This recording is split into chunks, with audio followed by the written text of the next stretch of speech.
and welcome everybody to another edition of the GSMC Football Podcast, brought to you by the GSMC Sports Network. As always, I'm your host, Kenneth, and it's great to have you guys here on this Wednesday, July 31st. We have a lot to talk about on the show today. Before I get into that, just want to remind you guys, as always, to tip or donate and get your comments recognized, make sure to go to the following link. That is GSMCPodcast.net. Really helps the show, makes the show more interactive between myself, the host, and you guys, the viewers. Again, that is GSMCPodcast.net. And as always, it is displayed on the ticker at the bottom of the show segment down below. So let's get into what we are going to discuss today. So we're going to start off the show. We're going to recap the finale of the off-season version of Hard Knocks featuring the New York Giants. So I'll give you my overall opinion on the episode and the series. So we'll get into that. Then in the second part of the show, we will talk about DJ Moore and his contract extension, as well as talking about Caleb Williams not playing in the Hall of Fame game as well as the rest of the starters, which we kind of figured, but just wanted to get into that as well. So a couple things with the Bears. Then we'll talk about Russell Wilson returning to practice for the Steelers, as well as Roman Wilson, the rookie receiver from Michigan, suffering an ankle sprain. So I wanted to get into that and kind of just talk about the Steelers' receiver depth, because it is kind of thin, especially behind George Pickens. So we'll get into that, and then continuing on after that, we'll talk about Aaron Rodgers, and it looks like he's not going to play in the preseason at all, so I'll get into that. And then in the final part of the show, this got bumped to the last segment, but we will rank the running backs in the AFC East. So that's the rundown for the show today. So let's get into the first topic, which is discussing the final episode of Hard Knocks with the Giants. So it was basically the remaining picks in the draft. That was basically what the whole episode was. And it was just kind of interesting, again, how they, go about it in case, plan A doesn't work, then they'll pivot. Because when the Giants got to the second round, there was a couple of players that the Giants wanted before they selected who they ended up getting, which was Tyler Dubin from the safety that they wanted. And, they were looking at Kool-Aid McKinstry, who he ended up going to the Saints. So they had to pivot. So the Giants were really looking for the secondary help. And they ended up doing that with their next two picks. Like I said, they took Tyler Nubin. Sorry, I said the wrong name. Tyler Nubin, the safety from Minnesota, who was regarded as the best safety in the draft. And then they ended up taking Drew Phillips from Kentucky in the third round. So, they addressed the secondary. They were looking for a nickel corner, and they ended up getting Drew Phillips in the third round. But yeah, so they were looking to get, Kool-Aid McKinstry, who fell. They ended up not getting him. But that's who they ended up selecting, because they obviously lost Xavier McKinney to the Packers. They didn't bring him back, so they needed safety help. They got that. So these guys are going to be starters. Drew Phillips, like I said, a nickel corner. That's and the Giants need help in the secondary. So, we'll see how those players are. But, it's just kind of interesting. They went through it. And also Theo Johnson, the tight end from Penn State, who we saw in a previous episode. The Giants were scouting him as well. And, this is with the uncertainty of Darren Waller. Now, of course, it was made official. Darren Waller is not on the team anymore. But, they ended up taking him. And, they're hoping that he can become an impact player on this team on offense. And then they took Tyrone Tracy Jr. from Purdue. And, with Saquon Barkley leaving, they did bring in Devin Singletary, but, they wanted to address that position, and they ended up taking him. And then they took Darius Muasau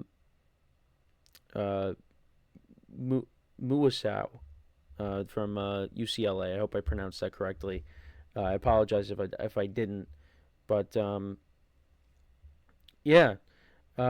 So it was just interesting, them kind of going through the draft, but and they did, of course, they showed it again, them trying to take or trying to trade up with the Patriots to get that that third pick to draft a quarterback, but of course that didn't happen.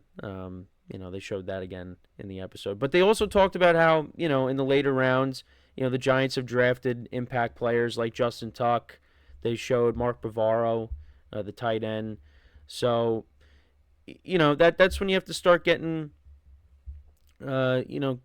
creative. And it's not like, there's nothing left. You got to, find the diamond in the rough. And, we'll see if some of these players that they took later on will make an impact. Only time will tell. But I don't know. For me,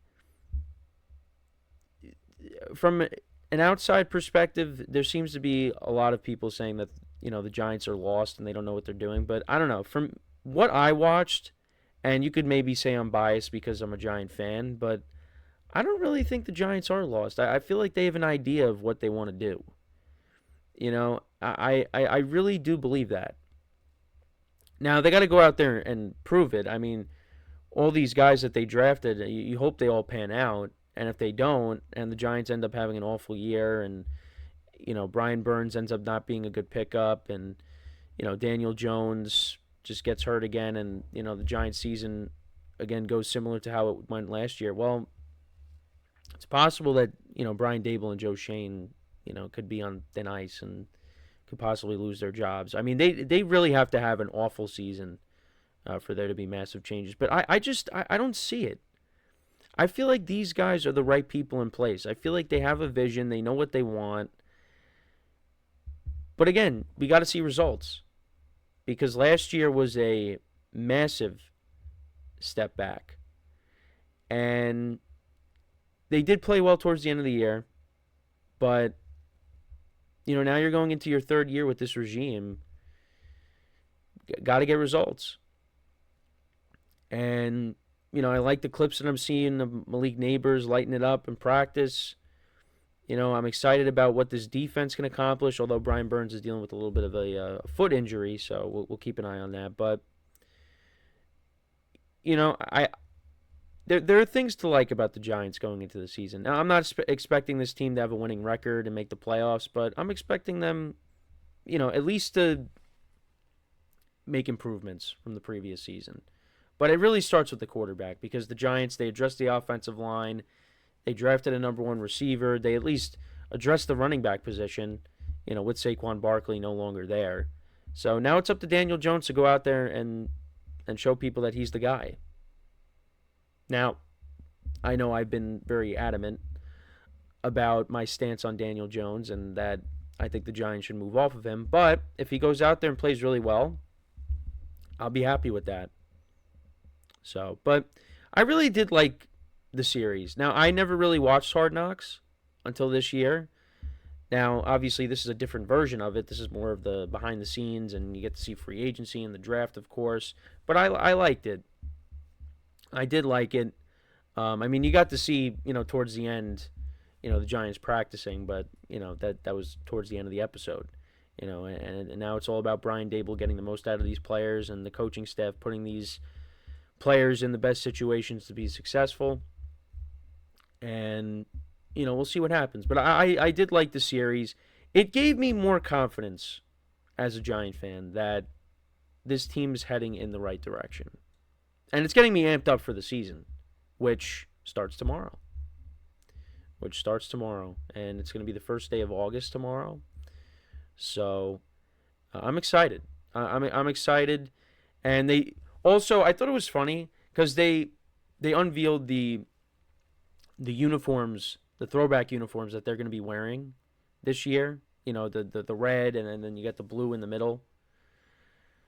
And Brian Daboll, his face when they showed those uniforms, he didn't look too. Now again, that could just be his face, that his resting face, as people say. But he did not look thrilled when when they showed him looking at the uniforms. I mean, he did say he loves them, but tell us how you really feel, Brian. But again, I could be wrong. But I just thought that was funny.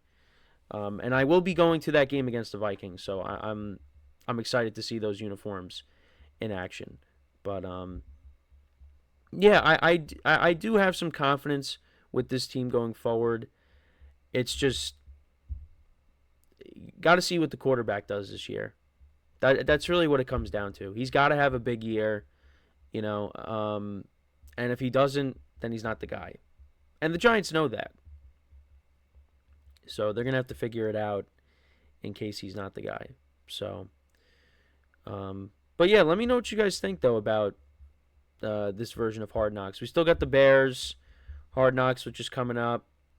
We also have, the regular season Hard Knocks with the AFC North, which should be a lot of fun. So that's a lot.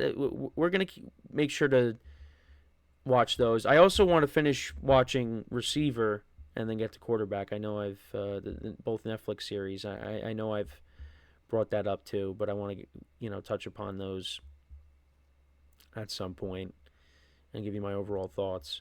But yeah, so the Hard Knocks with the Giants is over. Like I said, I really did like it. Gave me more confidence in the team. Although, like I said, I'm not expecting this team to go out there and win 12 games. But I'm just hoping for improvement. That's really that's really what we can ask for. I mean, I want to see them, maybe get to 7 wins. I mean, I said that's what, looking at the schedule, I said 7 wins. But we'll see. So, let me know what you guys think, though, in the comments. So we are going to take our first break of the show.